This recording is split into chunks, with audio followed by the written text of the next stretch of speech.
प्यारे विद्यार्थियों, आज की वीडियो में हम पढ़ रहे हैं कृषि उत्पादकता, कृषि की क्षमता और कृषि की उर्वरता। कृषि में भूमि उत्पादकता, भूमि क्षमता और भूमि उर्वरता अपने आप में महत्वपूर्ण तथ्य होता है। विभिन्न क्षेत्रों में कृषि समान रूप से उत्पादन ही नहीं देती, वरन इसकी क्षमता में भी अंतर पाया जाता है। इस प्रकार की भिन्नता कृषि भूमि की उर्वरता का परिणाम होती है। ये कहीं अधिक तो कहीं कम होती है। इस प्रकार कृषि भूमि का निर्धारण या इसका सही से आकलन कर पाना मुश्किल होता है। लेकिन इस प्रकार की भिन्नता के कारण ही विभिन्न क्षेत्रों में अनेकताएं भी पाई जाती है, जिसे हम क्षेत्रीय विभिन्नता, रीजनल वेरिएशंस कहते हैं। कृषि भूमि की उर्वरता, उत्पादकता और क्षमता कृषि भूमि के विभिन्न स्तरों यानी लेवल ऑफ एग्रीकल्चरल डेवलपमेंट और भूमि की किस्म के निर्धारक तत्वों यानी लैंड क्वालिटी डिटर्मिनेंट्स होते हैं। अतः किसी भी क्षेत्र में कृषि भूमि के विकास की गतियों का निर्धारण उस क्षेत्र की कृषि भूमि की उत्पादकता, क्षमता और उर्वरता के आधार पर किया जा सकता है। इसी प्रकार कृषि भूमि की किस्म व का आकलन भी इन्हीं निर्धारक तत्वों के माध्यम से कर सकते हैं। अब देखते हैं कि कृषि की जो उत्पादकता क्या होती है। कृषि उत्पादकता किसी कृषि विशेष क्षेत्र में किसी एक समय में या उसी समय के तकनीकी स्तर के आधार पर समस्त फसलों की प्रति इकाई उत्पादन को कहते हैं। जैसा कि सफी ने 1960 में उत्तर प्रदेश की कृषि दक्षता का मूल्यांकन कृषि उत्पादन में लागत घटाने पर शेष बचे उत्पादन को कृषि क्षमता कहा था। वर्तमान समय में उर्वरकों, कीटनाशक दवाओं, ट्रैक्टरों, थ्रेशरों इत्यादि का उपयोग होने से कृषि लागत बढ़ रही है, जिसकी वजह से कृषकों को मिलने वाला लाभ घट रहा है। अतः कृषि दक्षता भी घट रही है। कृषि उत्पादकता का प्राथमिक संबंध प्रति इकाई उत्पादन से है, जो सभी प्राकृतिक, आर्थिक, तकनीकी, सामाजिक और सांस्कृतिक कारणों के अंतर्संबंध का प्रतिफल होती है, क्योंकि ये सभी कारक गत्यात्मक होते हैं। अतः इनके द्वारा प्रतिफलित कृषि उत्पादन भी परिवर्तनशील है। इसीलिए कहा जा सकता है कि कृषि उत्पादकता विभिन्न प्राकृतिक और मानवीय प्रयासों के अंतर्संबंधों से प्रभावित प्रति इकाई कृषि क्षेत्र से प्राप्त उत्पादन है। कृषि दक्षता और उत्पादन के मापने में कई समस्याओं का सामना करना पड़ता है। इनमें से कुछ मुख्य समस्याएं जो निम्नलिखित हैं, जो इस प्रकार से हैं। पहला देखते हैं अपन कि पहली जो समस्या है ये है कृषि की परिभाषा एवं उसका विषय दोनों है। कुछ विद्वान कृषि को केवल शस्यों को उत्पादित करने तक ही सीमित रखते हैं, यानी फसल उत्पादन तक ही, जबकि अन्य इसमें पशुपालन को भी सम्मिलित करते हैं। यानी देखिए, इसमें केवल शस्यों को माना, लेकिन इसमें इसको भी शामिल करते हैं। कुछ विद्वान तो मत्स्य पालन को भी इसके अंतर्गत लाते हैं, तो इसलिए इसके आकलन की एक समस्या है। दूसरी है यदि कृषि उत्पादकता भूमि के संदर्भ में मापी जाती है तो प्रश्न ये उठता है कि क्षेत्र विशेष का कुल क्षेत्रफल शुद्ध कृषि क्षेत्र पर सकल बोया गया क्षेत्र तथा कुल फसल कटाई क्षेत्र के संदर्भ में इसका मापन किया जाए। हर एक के साथ कुछ न कुछ समस्याएं जुड़ी होती हैं। अतः अर्थशास्त्रियों ने मानक हेक्टेयर की संकल्पना दी है, जिसके संदर्भ में कृषि उत्पादकता निकालना चाहिए। तीसरी जो समस्या है ये है कृषि उत्पादन के स्वरूप और इकाई से संबंधित। इस संदर्भ में चार बातें सामने आती हैं, परंतु हर एक की कुछ न कुछ समस्याएं हैं। पहली, जैसे कृषि उत्पादकता सस्यों के भार के आधार पर मापी जाए। इसमें समस्या यह है कि कृषि उपज का भार तुलनात्मक नहीं है। जैसे अफीम, चाय, कॉफ़ी आदि की प्रति इकाई उत्पादन को गन्ने, देखो इनमें फर्क है इन दोनों में।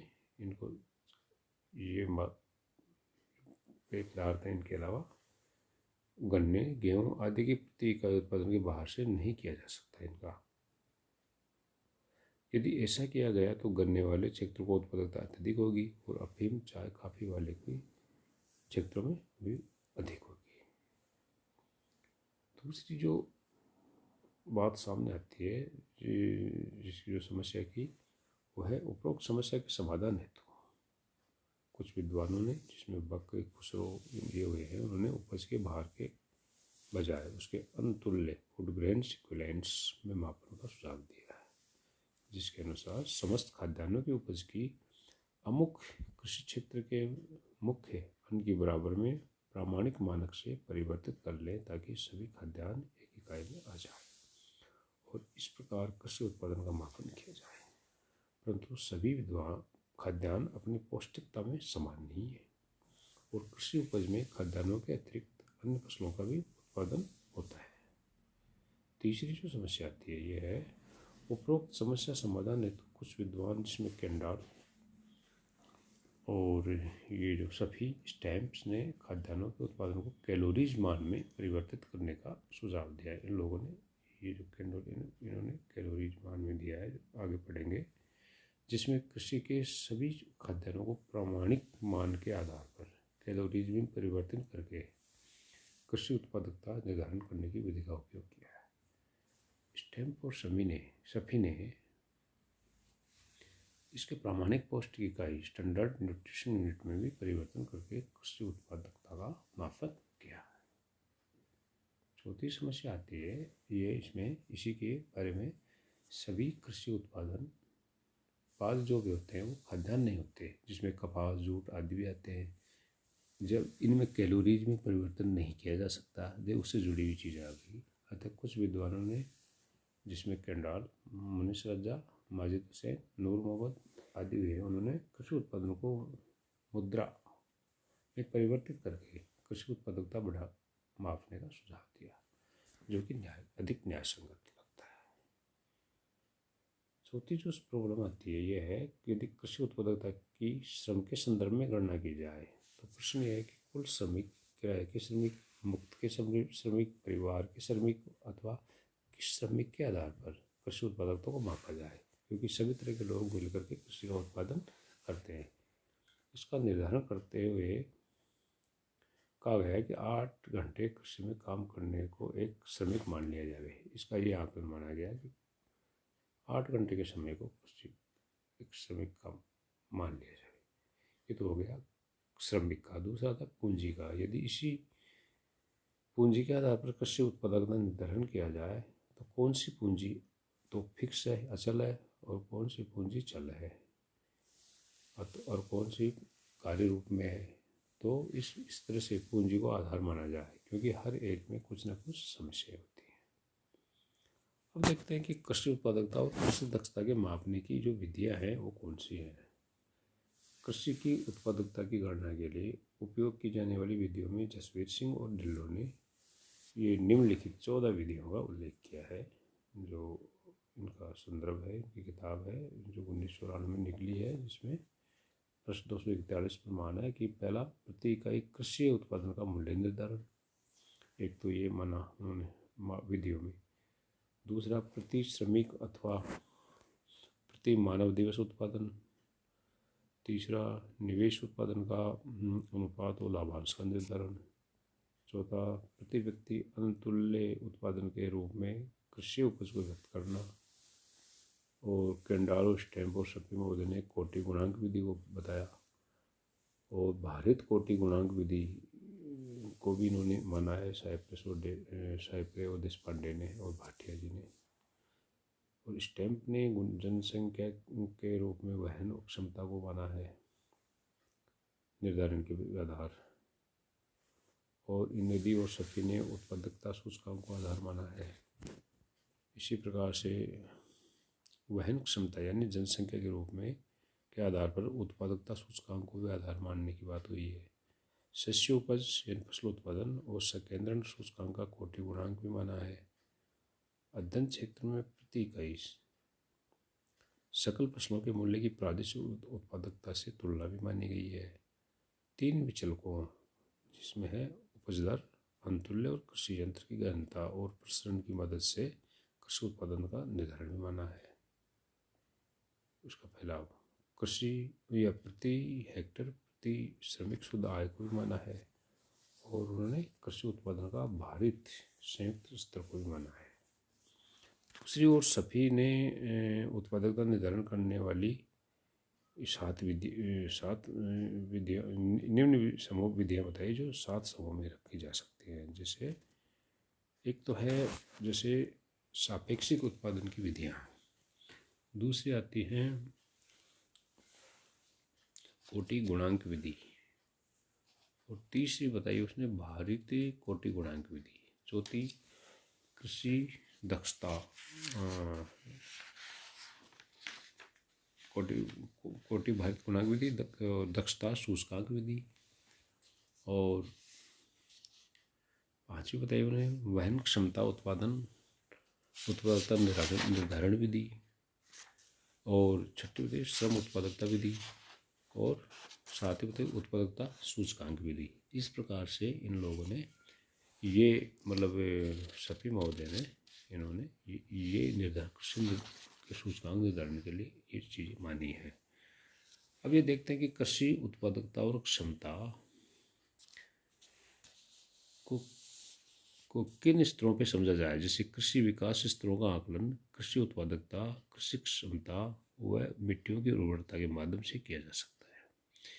यह तीनों ही रूप कृषि में होने वाले सामयिक परिवर्तनों का सही सही संकेत देते हैं। इसलिए सामयिक विकास की दर में विकास के विभिन्न स्तरों का मापन इन्हीं सूचकांक के माध्यम से किया जाना संभव है। ये विकास स्तर के पैरामीटर कहे जा सकते हैं। वास्तव में तीनों ही सूचक एक दूसरे के पूरक हैं, परंतु अभिप्राय में भिन्न है। ये कृषि उत्पादकता सूचकांक का व्यापक स्तर पर उपयोग किया जाता है तथा साधारण बोलचाल में कृषि के क्षेत्रों का तुलनात्मक अध्ययन इस सूचक के माध्यम से अधिक किया जाता है। इसका वास्तविक अभिप्राय किसी क्षेत्र विशेष या प्रति इकाई कृषि भूमि के उत्पादन मात्रा से या उत्पादित मूल्य के रूप में व्यक्त करने से होता है। इस प्रकार स्पष्ट है कि ये किसी भी इकाई क्षेत्र में उत्पादन की मात्रा को व्यक्त करने का माध्यम है। इसका अभिप्राय कभी कभी उर्वरता के साथ भी जोड़ा जाता है, जबकि कोई भी मिट्टी उर्वरता तो हो सकती है परंतु उत्पादकता में भिन्नता रखती है। इस संदर्भ में परिभाषित किया जा सकता है कि soil fertility may be defined as the capacity of soil to produce certain yield of economic crops। मतलब है कि मिट्टियों में किसी भी आर्थिक महत्व की फसल पैदा करने की वहन क्षमता को उसकी उर्वरता कहा जाता है। इस प्रकार उर्वरता एक दशा का संकेत मात्र है, जबकि उत्पादकता क्षेत्र के उत्पाद का गुणांक संबोधन है। इन पैरामीटर्स के साथ एक और महत्वपूर्ण संकेत मिट्टियों की क्षमता का है, जो इसके साथ जोड़ा जाता है। इस प्रकार से कृषि उत्पादकता और क्षमता को के नापने की अलग अलग विद्वानों ने जो विधियाँ बताई है, उन सबका एक एक करके अगले वीडियो में अपन स्टडी करेंगे। और आज तो इतना देखते हैं। धन्यवाद।